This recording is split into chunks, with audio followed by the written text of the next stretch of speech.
Film की शुरुआत में हम माया नाम की एक बेबी बी को देखते हैं जो उसी समय अपने एग सेल से बाहर निकलती है। वो वहाँ मौजूद सभी सेल से निकलने वाली पहली मधुमक्खी थी, इसलिए वहाँ की नर्स भी उसे सूरज निकलने तक उसी सेल में रहने को कहती है। पर माया नेचर में बहुत ही नटखट और क्यूरियस होती है और वो बाहर आना चाहती थी, इसलिए नर्स बीज के उसे वापस सेल में भेजने के बाद भी वो बिना उन्हें पता चले वहाँ से बाहर आ जाती है। वहाँ से बाहर आने पर वो उस हनीकॉम्ब के बहुत से बीज को देखती है जो सभी अपने अलग अलग कामों में बिजी होती हैं। पर माया को ये बहुत इंटरेस्टिंग लगता है और उसी दौरान एक बी के ऊपर सवारी करते समय वो उस कॉम्ब की क्वीन बी के पास आ गिरती है।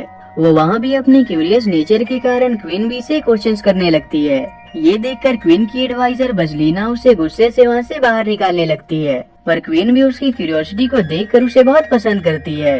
बजलीना उनसे कहती है कि इसने बिना किसी परमिशन के अपने एग से बाहर निकलकर रूल तोड़ा है, इसलिए इसे सजा तो मिलनी ही चाहिए। पर क्वीन भी ये नजरअंदाज करके माया को स्कूल भेजने को कहती है। बजलीना क्वीन के नेक ख्यालों से बहुत जेलस होती थी और वो मानती थी कि क्वीन भी यहाँ की क्वीन बनने के लायक नहीं है।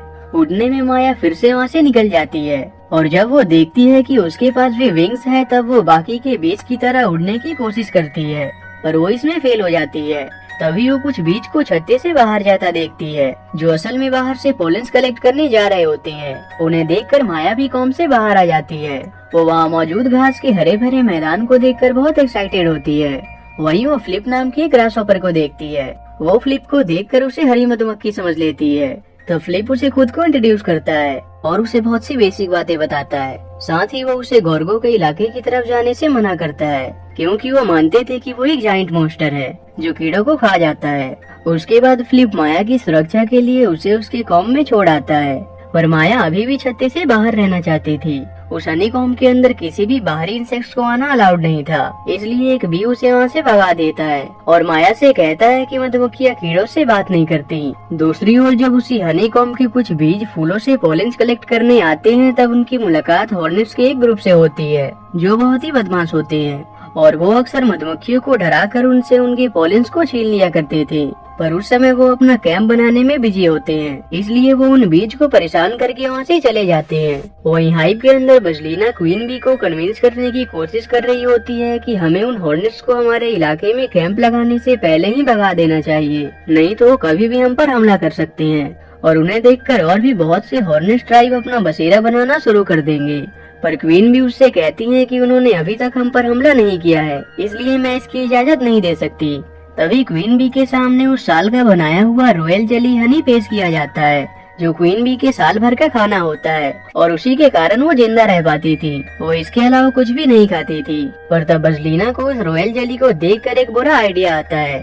दूसरी ओर बजलीना माया को वहाँ की क्लास में ले जाती है जहाँ माया विली नाम की एक बी से मिलती है और वो दोनों दोस्त बन जाते हैं। वहाँ उन्हें बताया जाता है कि हॉर्नेट्स कितने खुखार होते हैं और बीज को उनसे दूर रहना चाहिए, लेकिन माया ये सुनकर बजलीना से कहती है कि हम जब हॉर्नेट्स से मिले ही नहीं है तो उनके बारे में ऐसा कैसे बोल सकते हैं। घास के मैदान में रहने वाले बाकी के इंसेक्ट भी बहुत अच्छे हो सकते हैं और उनमें से एक ग्रासहॉपर फ्लिप तो मेरा दोस्त भी है। पर ये सुनकर बजलीना जो पहले ही उससे बहुत नफरत करती थी वो गुस्से से उसे फर्स्ट फ्लाइट से बैन कर देती है, इसलिए बाकी के बेबी बीज को उड़ना सिखाने के लिए बाहर ले जाया जाता है। पर माया को वहीं रहना पड़ता है, पर उसके कारण विली भी फर्स्ट फ्लाइट के लिए नहीं जाता। ये सुनकर माया को बहुत अच्छा लगता है। दूसरी ओर उन हॉर्नेट्स का लीडर हैंक भी अपने सन स्टिंग को ये बताता है कि बीज बहुत बुरे होते हैं और हॉर्नेट्स को उनके करीब नहीं जाना चाहिए। ये सुनकर स्टिंग के मन में बीज के खिलाफ नफरत भर जाती है और वो बाहर जाकर बीज को देखना चाहता था, पर हैंक उसे कैंप से बाहर ना जाने का ऑर्डर देकर वहाँ से चला जाता है, लेकिन स्टिंग उसकी बात को नजरअंदाज करके वहाँ से बाहर निकल जाता है। दूसरी ओर बजलीना अपने हेल्पर क्रॉली के साथ मिलकर ये प्लान करती है कि वो क्वीन बी के रॉयल जेली को छुपा देगी और बाकी के बीज को ये बताएगी कि हॉर्नेट्स ने उसे चुरा लिया है, ताकि इसके बाद क्वीन बी उन्हें हॉर्नेट्स के कैंप पर हमला करने की आज्ञा दे दे, क्योंकि बजलीना हॉर्नेट्स से बहुत ज्यादा नफरत करती थी और वो चाहती थी कि किसी तरह से हॉर्नेट्स को यहाँ से भगा दिया जाए। तभी माया आकर ये देख लेती है, पर इस बात से अनजान वो इस चीज को इग्नोर कर देती है। बजलीना माया से बहुत तंग आकर उससे कहती है कि वो यहाँ के लिए नहीं बनी है और उसे वहाँ से बाहर निकल जाने को कहती है। माया भी ये साबित करने के लिए वहाँ से चली आती है कि छत्ते के बाहर मौजूद इंसेक्ट्स भी बहुत अच्छे होते हैं। किसी तरह से माया वहाँ से जंप करके उड़ने में कामयाब हो जाती है, पर विली उसे वहाँ से बाहर जाता देख लेता है और उसे रोकने के लिए निकल जाता है। वहीं माया छत्ते के बाहर अपनी आजादी को बहुत एंजॉय कर रही होती है, पर वहीं एक फ्रॉग उस पर अटैक कर देता है। माया तो उससे बच निकलती है, पर उस पर नजर रख रहे क्रॉली को ये लगता है कि माया को उस फ्रॉग ने निगल लिया है और वो ये बात जाकर बजलीना को बता देता है। पर नर्स भी माया और विली के जाने से बहुत परेशान होती है और उन्हें ढूंढ रही होती है। वही विली जो माया को बचाने आया होता है वो खुद ही मुसीबत में पड़ जाता है, पर किसी तरह से वो माया से मिल जाता है और उसे छत्ते में वापस चलने को कहता है। पर माया उससे कहती है कि मैंने छत्ता छोड़ दिया है और मैं वहाँ कभी वापस नहीं जाऊंगी। विली उसे समझाता है कि वो एक मधुमक्खी है और उसका यहाँ रहना खतरे से खाली नहीं है। तब माया को याद आता है कि फ्लिप एक ग्रासहॉपर है और वो घास के मैदान में रहना जानता है, इसलिए वो फ्लिप के पास जाने का तय करते हैं। पर बहुत ज्यादा रात होने के कारण वो सुबह होने तक का इंतजार करते हैं और सुबह होते ही वो फ्लिप को ढूंढने निकल जाते हैं। पर माया को फ्लिप का लोकेशन पता नहीं होता, इसलिए वो किसी इंसेक्ट से उसके बारे में पूछने का तय करते हैं और उसी दौरान वो स्टिंग से मिलते हैं। पर स्टिंग को ये पता नहीं होता कि बीज कैसे दिखते हैं और माया और विले भी इस बात से अनजान होते हैं कि स्टिंग एक हॉर्नेट है और वो एक टीम बनकर आगे बढ़ने लगते हैं। वही हैंक जब वापस आता है तो देखता है स्टिंग वहाँ से गायब था, इसलिए वो समझ जाता है कि वो जरूर यहाँ से बाहर निकल गया है और वो अपने हॉर्नेट्स आर्मी के साथ उसे ढूंढने निकल जाता है। दूसरी ओर बजलीना अपने प्लान के अनुसार सभी बीच से ये झूठ बोल देती है कि उन हॉर्नेट्स ने हमारे क्वीन के रॉयल जेली को चुरा लिया है, इसलिए सभी को हॉर्नेट्स के क्लब पर अटैक करने के लिए कन्विंस करती है।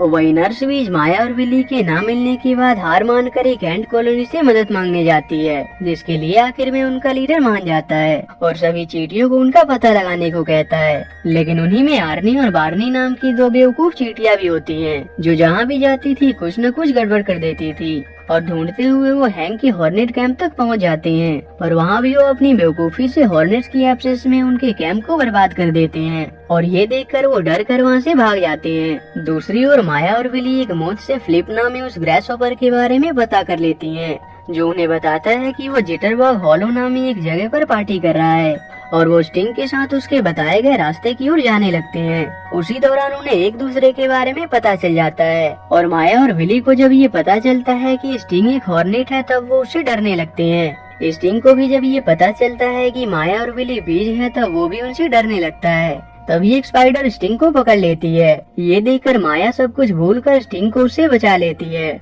इसके बाद विली माया को अपनी साथ ले जाते हुए कहता है कि अंधेरा होने से पहले हमें जिटरबग हॉलो नाम की उस जगह को ढूंढना है। ये सुनकर स्टिंग उनसे कहता है कि मुझे उसका रास्ता पता है और वो तीनों साथ मिलकर वहाँ जाने के लिए निकल जाते हैं। दूसरी ओर हैंक स्टिंग के जाने से रो रहा होता है। उतने में बजलीना के भेजे हुए कुछ बीज वहाँ आ जाते हैं, जो उसे ये वार्निंग देने आए थे कि सुबह होने से पहले वो शराफत से ये जगह छोड़कर चले जाएं। पर हैंक उनकी बात से इनकार करके उन्हें वहाँ से भगा देता है। दूसरी ओर माया और विली स्टिंग के साथ फ्लिप से मिलने जिटरबग हॉलो पहुँच जाते हैं।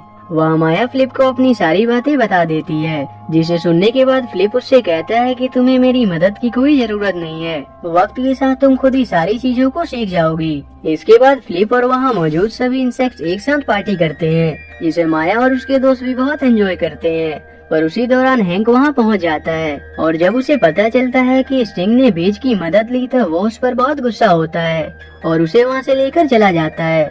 दूसरी ओर जब बजलीना को पता चलता है कि हॉर्नेट्स ने अपने क्लब को छोड़कर जाने से मना कर दिया है, तब उसे एक आइडिया आता है और वो फाइनली अपने क्वीन से छुटकारा पाने का तय करती है। वहीं विली माया से कहता है कि फ्लिप हमें घर छोड़ने के लिए तैयार है, लेकिन माया उससे कहती है कि मैं अपने घर नहीं जाना चाहती और यहीं बाकी के कीड़ों के साथ रहना चाहती हूँ। विली के काफी कहने पर भी माया अपना फैसला नहीं बदलती, इसलिए विली गुस्से से वहाँ से चला जाता है। तभी आर्नी और बार्नी माया से मिल जाते हैं और उसे बताते हैं कि क्वीन भी उसके लिए बहुत चिंता कर रही हैं और वो अपने रॉयल जेली के हॉर्नेट्स द्वारा चुराए जाने के बाद से ही बीमार पड़ने लगी हैं। पर तभी माया को याद आता है कि उसने बजलीना को हनी छुपाते हुए देखा था, इसलिए माया ये बताने के लिए छत्ते में जाने का तय करती है और विली को ढूंढने लगती है। इधर विली गुस्से में अकेले ही अपने घर की ओर जाने के लिए निकल गया था, पर उसी दौरान तेज हवा से वो ऊपर जाने लगता है। तभी माया और फ्लिप देखते हैं कि विली उड़कर बैट के बीच में पहुंच चुका था, इसलिए वो भी ऊपर पहुंचकर विली को बैट्स के अटैक से बचाकर ले आते हैं। ये देखकर विली वापस से माया का दोस्त बन जाता है। तभी उन्हें पता चलता है कि वो सभी गोर्गो के एरिया में है। वही हैंक जब स्टिंग को लेकर अपने कैंप पहुंचता है तो अपने टूटे हुए घरों को देखता है। ये देखकर उसे लगता है कि ये जरूर उन मधुमक्खियों का काम है, इसलिए वो अपने आर्मी के साथ उन पर हमला करने का तय करता है। दूसरी ओर क्रॉली भी बजलीना के कहने पर क्वीन बी को कैद में बंद कर देता है और सभी बीच से ये कहता है कि लंबी बीमारी के बाद हमारी क्वीन बी मारी जा चुकी है। तभी वहाँ बजलीना आती है जो क्वीन बी की एब्सेंस में खुद को वहाँ की क्वीन घोषित कर देती है और सभी को हॉर्नेट्स के खिलाफ भड़काकर उन पर हमला करने की तैयारी करने को कहती है। वही माया और उसके दोस्तों को पता चलता है कि जिस मॉन्स्टर गोर्गो से सभी डरा करते थे वो असल में बस एक स्कैरक्रो था। इसके बाद वो वहाँ से छत्ते के लिए निकल जाते हैं, पर फ्लिप को अंदर जाने से रोक दिया जाता है और विली जिस दौरान गार्ड बीच को चकमा दे रहा होता है तभी माया क्वीन बी के कमरे में घुस जाती है। वहाँ बजलीना माया को जिंदा देखकर बहुत शॉक्ड होती है, पर माया भी ये रिवील कर देती है कि वो झूठ बोल रही है और रॉयल जेली को बजलीना नहीं छुपाया है। पर बजलीना उससे कहती है कि बहुत देर तक बाहर रहने से उसका दिमाग खराब हो गया है और वो माया को कैद में बंद करवा देती है। तभी विली ये देखकर उसे बचाने वहाँ आ जाता है और वो ये देख लेता है कि बजलीना ने रॉयल जेली को अपने ग्राउंड में छुपाया है, पर माया को उसे बाहर निकालने से पहले ही गार्ड बीच उसे देख लेते हैं और उसके पीछे पड़ जाते हैं। इसलिए वो उनसे बचने के लिए एक हेड पहनकर गार्ड बीच के भीड़ में घुस जाता है और वो उनके साथ ही बाहर निकल आता है। बाहर वो स्टिंग से मिलता है और उन दोनों को पता चलता है कि हॉर्नेट्स और बीच एक दूसरे पर हमला करने वाले हैं। वही माया जब कैद में दुखी होती है तभी वो वहाँ क्वीन बी को देखती है जो असल में जिंदा होती है और वहाँ बीमार अवस्था में पड़ी होती है। तभी वहाँ स्टिंग और विली भी आ जाते हैं और फ्लिप के साथ नर्स बीच भी वहाँ आ जाती है। तब नर्स भी क्वीन को ऐसे देखकर कहती है कि उन्हें जल्द से जल्द रॉयल जेली चाहिए, पर वो चीज बजलीना के पास थी, इसलिए वो उसे वहाँ से लेने की प्लानिंग करने लगते हैं। तभी जब क्वीन को पता चलता है कि बीज और हॉर्नेट्स आपस में फाइट करने वाले हैं तब वो उन्हें खुद को उनके पास ले जाने को कहती है, क्योंकि सिर्फ वही उन्हें रोक सकती थी। लेकिन माया अपने दोस्तों के साथ रॉयल जेली को वापस लाने का तय करती है और फ्लिप और नर्स भी क्वीन की देखरेख के लिए वहीं ठहरते हैं। इसके बाद माया और उसके दोस्त वहाँ के इंसेक्ट्स की मदद से टाइम पर अटैक से पहले पहुँच जाते हैं। तभी माया को एक आइडिया आता है और वो एक साथ मिलकर गोर्गो नामी उस मॉन्स्टर के भेष में उस लड़ाई के बीच में आ जाते हैं और सभी को भयानक आवाज में लड़ाई खत्म करने को कहते हैं। उसे देखकर सभी डरने लगते हैं, पर आखिर में सबको उनका सच पता चल जाता है और वो पकड़े जाते हैं और वहाँ हैंक को पता चलता है कि उसके कैंप को बीज ने नहीं गिराया था।